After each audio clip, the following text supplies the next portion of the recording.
Hey gang, Bison here.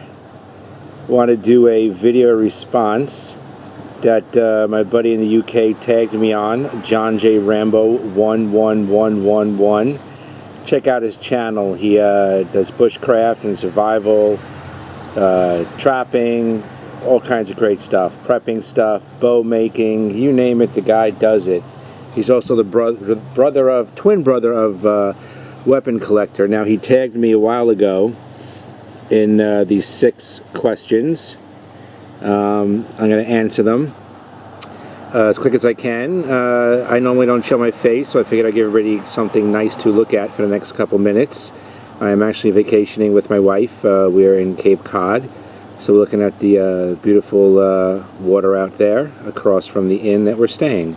So let's see. Question number 1. What do you think of the term prepper survivalist, and do you use them yourself? You know, when I was a kid growing up, you know, survivalists were always seen as, you know, the crazies, hunkered down somewhere, militia type people. They had a bad rap, but that was the earliest term I would say for a survivalist. Pretty much they're people who prepared for anything, stockpiling weapons, ammo, food, living off the land. I don't think survivalist was a bad term. I would say I'm kind of both. I'm a prepper and a survivalist. It's kind of one and the same to me. I would just say I'm a prepper, and I've always been. And that leads to question number 2, if you can see it. When did you realize that you were a prepper, or is it something that you've always done? Well, being a child of the 80s, not to date myself, growing up with shows like the A-Team and MacGyver, and the ninja craze was popular back then. I always had some type of a pack put together with, like, you know, basic camping Boy Scout stuff, and 1 or 2 MREs that I've come across. And then I got older and got more into military type stuff. I was in junior ROTC for a while, my high school days. I got into more advanced stuff. I used to carry around an Alice pack, and in there I had, you know, the canteen with the cup and the little folding Esprit stoves they had at the time, and you know, little portable shelters and whatnot. So it's honestly something I've always done. I just at the time never termed myself a prepper or survivalist. I was just into gear. I had gear, and me and the guys would go out, we'd say, let's gear up, and we'd go into the field and practice, you know, building shelters, testing different forms of camouflage, testing our stoves and whatnot. So this is pretty much something that I've always done, and not realizing what I was doing until, you know, after the last couple of years after 9/11, when the word prepper, I guess, started really becoming popular. You know, in past videos I told you how I just got into making YouTube videos. I do theater for a living, and I was looking up something theater related on YouTube, and I found someone doing a video with my theater EDC. I'm like, what the hell is EDC? And that's how I learned about everyday carry, and that, you know, showed other videos, and I found Cutlery Lover and his Get Home bag and Bug Out bag and stuff like that, and started watching videos, and I started evolving all my equipment and adapting all my other stuff from there. Number 3, what is your favorite TV series, books, or film? Wow. I'm an old school film lover. I love all the old school action flicks, you know, Commando, the Rambos, the Chuck Norris Missing in Actions. I love all that old school stuff that was so ridiculously far-fetched but amazing, because those are the days before all the CGI and computer crap. So I love that stuff. I love anything science fiction, anything adventure. I'm very big into the post-apocalyptic genre. Film-wise, book-wise, I really enjoy tons of stuff. I read the Divergent series. I read the Harry Potters, Don't Judge. I read the Hunger Games. I read Angry Americans Going Home series, which I love to death. I read them all.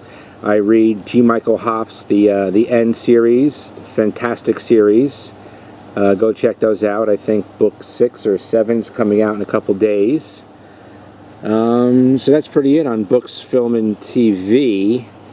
Well, actually, no, TV I mentioned before. I love the old stuff, MacGyver, A-Team, current stuff, I like Sherlock, I like Elementary, stuff like that. Was a huge Stargate fan for years. I love The Walking Dead, obviously, if you watch my previous videos. Question 4, bug out or bug in? Well, obviously my channel's name is Bugging In, so I would prepare to bug in, but at the same time have a plan and separate preps to bug out. I have the bug out vehicle, and I've got stuff staged, you know, and my prepping supplies to bug out if I have to. So I want to set up to bug in and fortify and defend and survive in my home, but it all depends on the situation, you know, and that leads into, you know, bottom question. Let's see, question 5. If you can instantly learn one skill in a Matrix style, what would that be? Matrix styles like in the movies. If you saw the movie Matrix, Neo and everybody else was downloaded with all the skills they needed to do what they had to do. And I guess like Neo, I would want to download all different forms of fighting styles, martial arts to defend myself, because at the end of the day, when you don't actually have a weapon, you need to be the weapon. So I think that is what I would want to learn, Matrix style, if I could. You know, in the past I did do Kempo as a child and Judo through college, but I would love to be downloaded with other forms of fighting styles and be a real badass when the situation arises. Alright, 6. The nation's disenchanted, track-suited, corner-bothering. You have organized themselves into a feral army and are smashing their way through your borough. You're advised to evacuate your home. You can only take 5 items with you. What 5 items would you take? Huh. That's tough, because if you know me, I'm always constantly obsessing in my videos about what I should take and what I should not take, and what's too much, what's too little, and I always have too much. But at the end of the day, I would probably take a good survival knife, probably one of my Beckers, probably the BK9. I would take a ferro rod, so that's 2 items. I would take an analogy bottle, that's 3. I would take a cup, that's 4. And I would take my probably, wow, it's a toss-up, either my Emberlit stove, which you can fill with stuff, branches and twigs, and make a fire to cook and boil water, or I would take a tarp. But, you know, stuff like that you can probably find along the way. So I think the essential 5 things I would take would be one of my Becker knives, a ferro rod, an Nalgene bottle, a cup, and my Emberlit stove. Those are the 5 items, and when I have a chance I'll put those out on the table and show you guys those. Obviously I'm a couple hours away from home right now, but this was the best opportunity and time I had to make this video. So there you go. Those are my answers to John J. Rambo 111's 6-question prepper tag, and I'll be tagging others in this as time goes on. Alright gang, thanks for watching. Bye and out.